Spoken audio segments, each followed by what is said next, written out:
Porque en 6 días hizo Jehová los cielos y la tierra, el mar y todas las cosas que en ellos hay.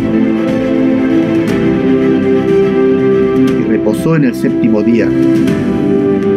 Por tanto, Jehová bendijo el día de reposo y lo santificó.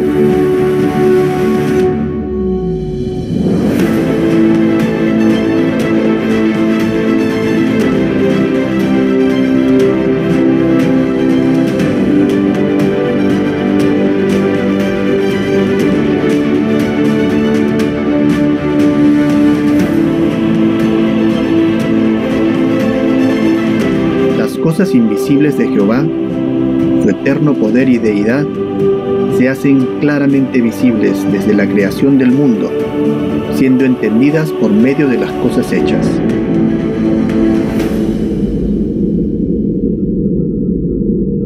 Cuando leemos pasajes bíblicos como este, nos encontramos con un problema, porque hasta donde podemos ver, parece que somos cada vez menos las personas que creemos en un Dios creador de todas las cosas, en una creación del universo en tan solo 6 días, en un Adán y una Eva literales, en un diluvio universal que acabó con el mundo antiguo, o en una tierra creada hace tan solo unos pocos miles de años.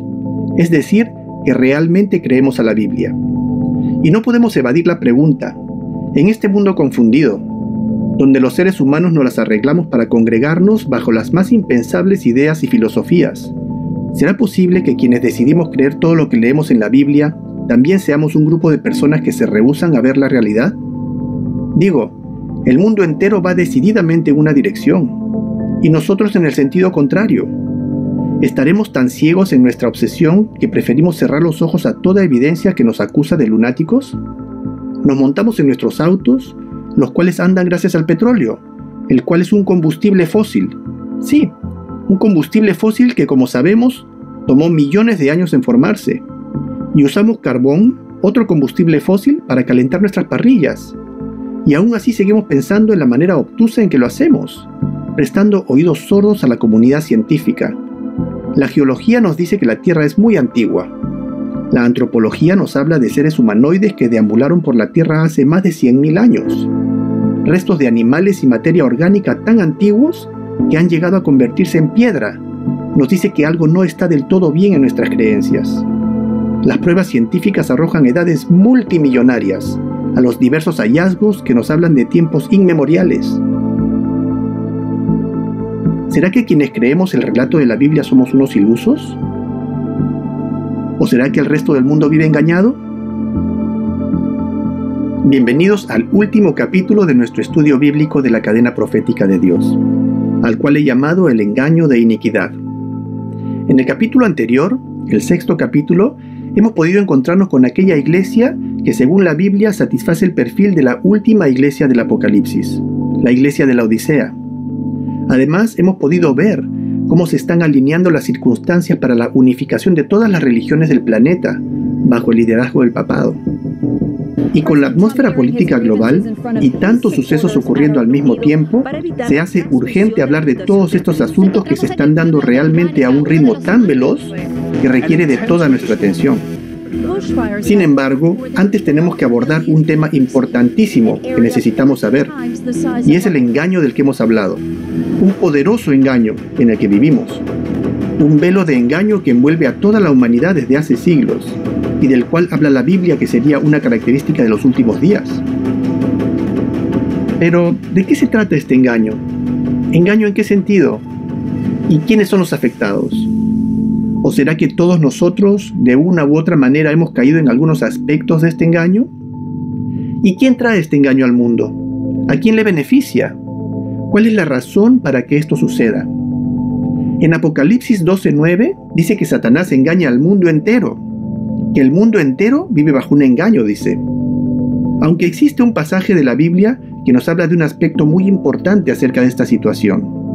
Lo encontramos en la segunda carta a los Tesalonicenses, capítulo 2, versículo 8, que dice: Y entonces se manifestará aquel inicuo, o aquel malo, refiriéndose al anticristo, el cual ya sabemos de quién se trata, ¿no?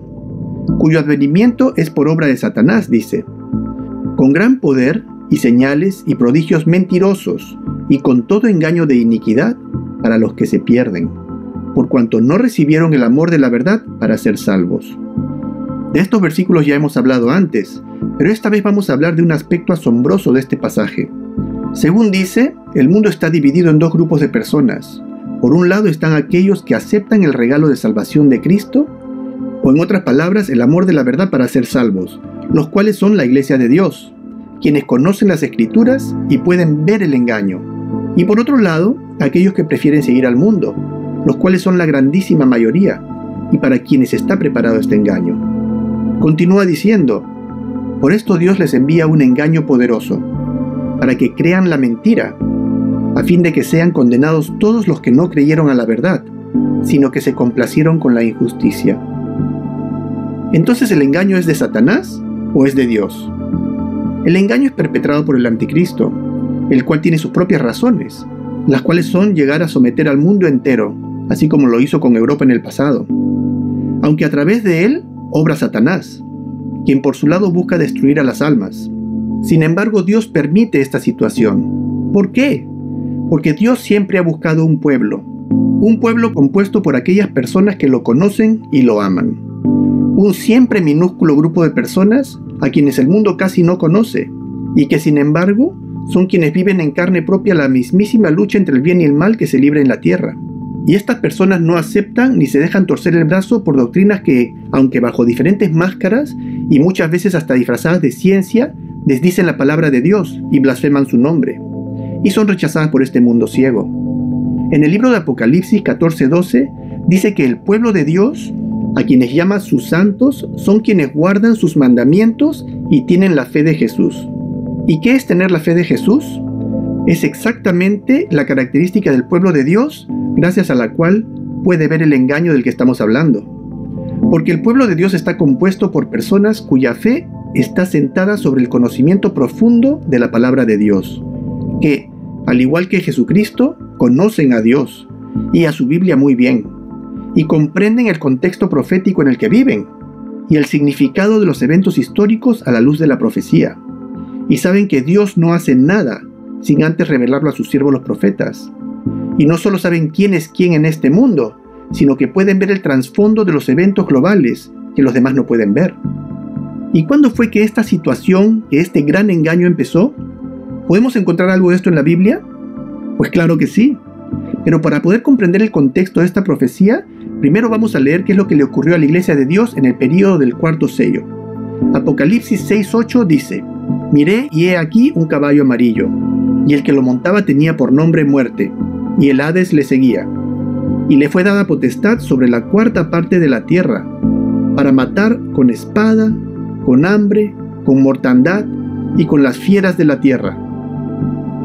Lo que acabamos de leer es una escena muy triste, que nos habla acerca de los casi 1000 años de gran sufrimiento de la Iglesia de Dios en toda Europa, en manos del Cuerno Pequeño, período que en la historia es llamado muy elocuentemente el período del oscurantismo, el cual comenzó con el nacimiento del papado en el año 538 y que llegó a su fin con el inicio de la Reforma en el año 1517, tiempo durante el cual, como bien lo dice el versículo, la Iglesia de Dios cayó a espada.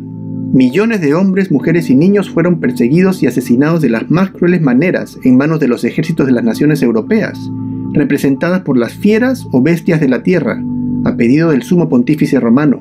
Aunque, como bien lo dice el refrán, la sangre de los mártires fue la semilla del cristianismo. Porque a pesar de todo esfuerzo por acabar con el pueblo de Dios y con la Biblia por parte del papado, no obstante, el nacimiento de la Reforma demostró que la persecución y la muerte no eran realmente una estrategia efectiva contra el pueblo de Dios, lo cual llevó al enemigo de Dios a reformularse otra vez y cambiar radicalmente de estrategia.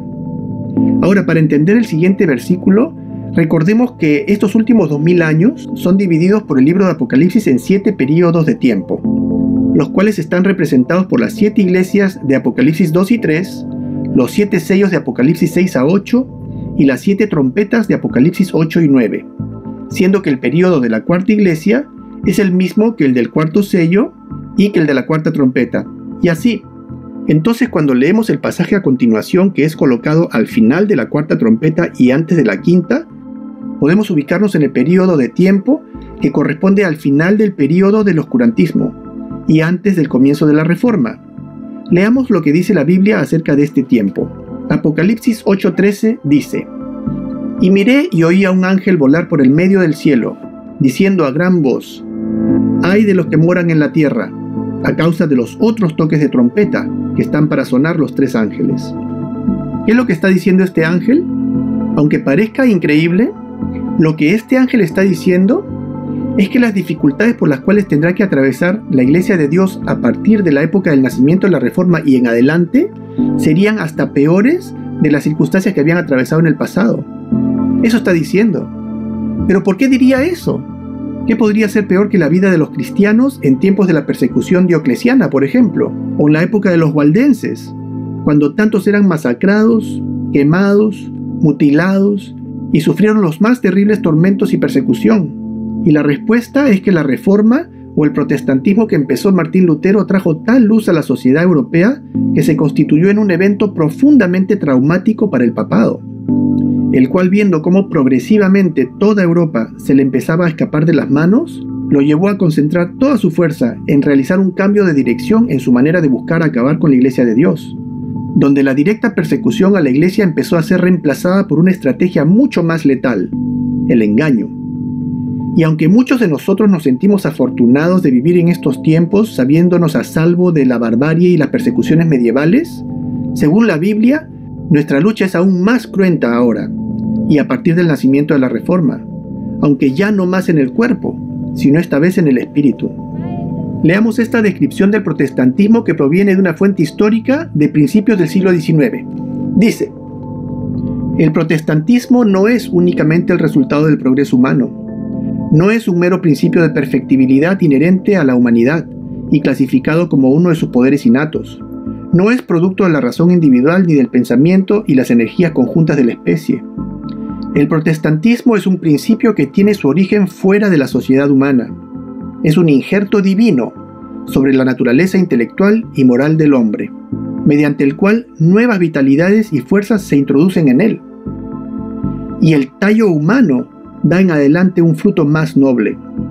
Es el descenso de una influencia celestial que se alía con todas las leyes y anhelos de la sociedad, y que, animando tanto al individuo como al ser social a una nueva vida y dirigiendo sus esfuerzos hacia objetivos más nobles, permite el desarrollo más elevado de lo que la humanidad es capaz, y el logro más pleno posible de todos sus grandes fines. En pocas palabras, el protestantismo es cristianismo revivido. ¿No está bien dicho? Esto lo encontramos en el libro Historia del Protestantismo de James Whaley. ¿Y cómo exactamente hizo el papado para contrarrestar este poderoso despertar de Europa? Leamos lo que dice Ellen White en su maravilloso clásico El conflicto de los siglos. Dice: «En toda la cristiandad se veía amenazado el protestantismo por formidables enemigos. Pasados los primeros triunfos de la Reforma, Roma reunió todas sus fuerzas con la esperanza de acabar con ella. Entonces fue cuando nació la Orden de los Jesuitas, que iba a ser el más cruel, inescrupuloso y el más formidable de todos los campeones del papado. Libres de todo lazo terrenal y de todo interés humano, insensibles a la voz del afecto natural, sordos a los argumentos de la razón y a la voz de la conciencia, no reconocían los miembros más ley ni más sujeción que las de su orden, y no tenía más preocupación que la de extender su poderío. El Evangelio de Cristo había capacitado a sus adherentes, a los cristianos, a arrostrar los peligros y soportar los padecimientos sin desmayar por el frío, el hambre, el trabajo o la miseria, y para sostener con denuedo el estandarte de la verdad frente al potro, al calabozo y a la hoguera. Para combatir contra estas fuerzas, el jesuitismo inspiraba a sus adeptos un fanatismo tal que los habilitaba para soportar peligros similares y oponer al poder de la verdad todas las armas del engaño. Para ellos, ningún crimen era demasiado grande, ninguna mentira demasiado vil, ningún disfraz demasiado difícil de llevar. Ligados por votos de pobreza y de humildad perpetuas, estudiaban el arte de adueñarse de la riqueza y del poder para consagrarlos a la destrucción del protestantismo y al restablecimiento de la supremacía papal.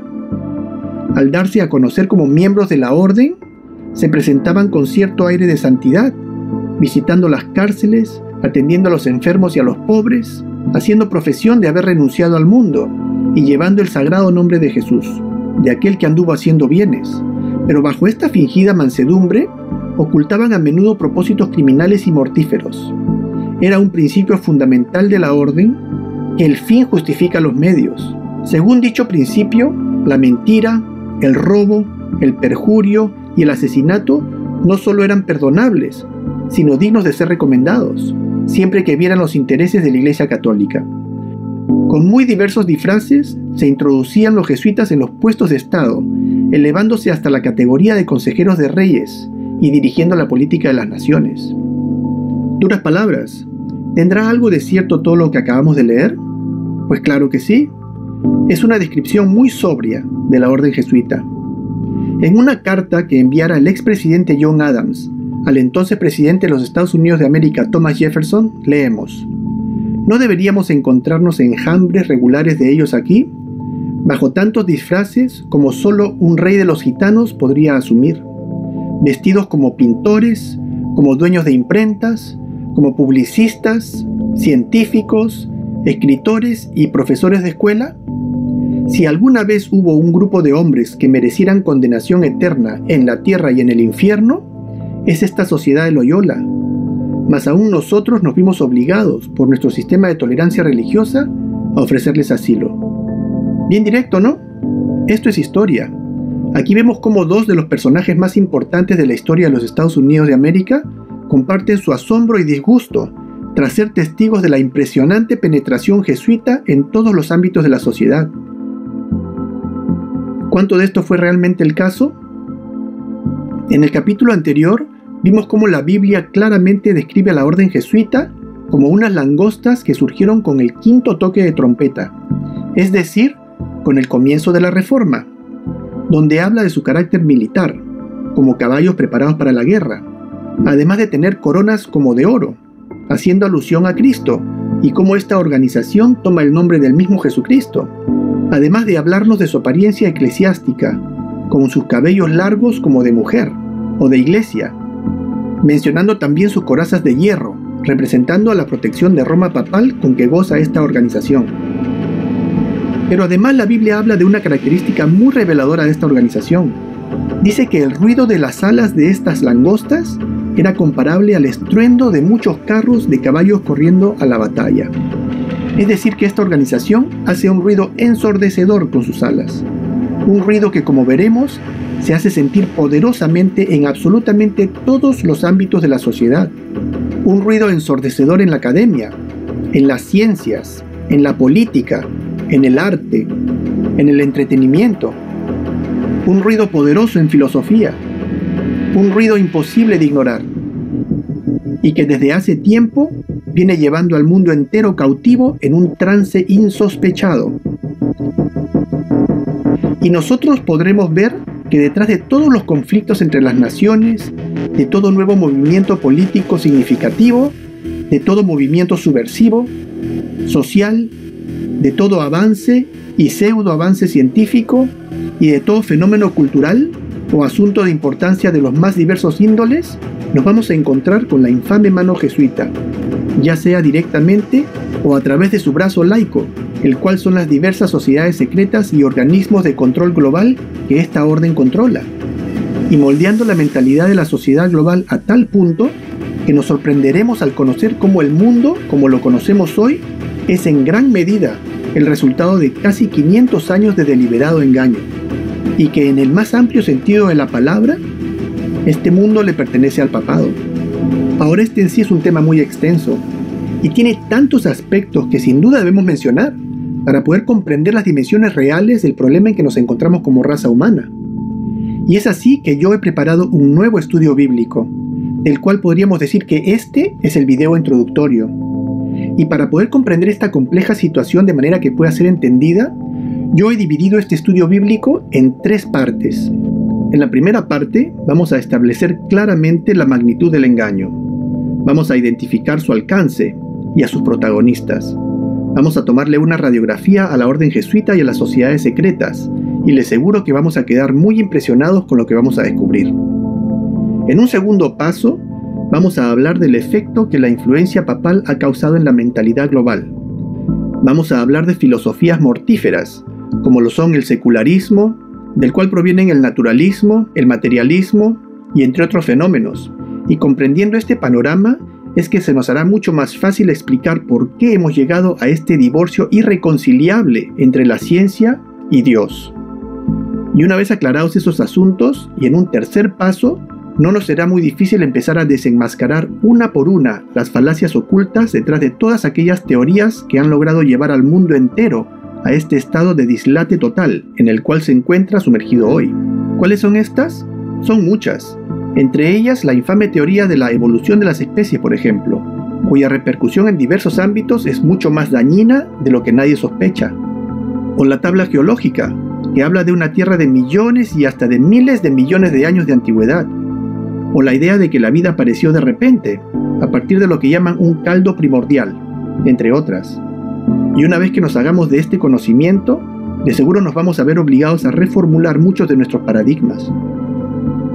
Aunque debo de aclarar que el propósito de este estudio es uno solo, y es el de despertar a todas aquellas personas que desean saber y llevarlas a la comprensión de Dios y de su plan de salvación, esto es, de Jesucristo, o en pocas palabras, el de llevar el Evangelio eterno. Y es por esta razón que expongo todos estos temas, buscando preparar el camino a la comprensión de Dios y derribando todas aquellas murallas cognitivas que se interponen a nuestro entendimiento y nos confunden y nos alejan de Dios. Entonces pasemos al primer capítulo de nuestro estudio bíblico, que se llama El enjambre de langostas, donde vamos a hacer un análisis sencillo a los protagonistas de este gran engaño. Vamos a conocer a la orden jesuita. Si este video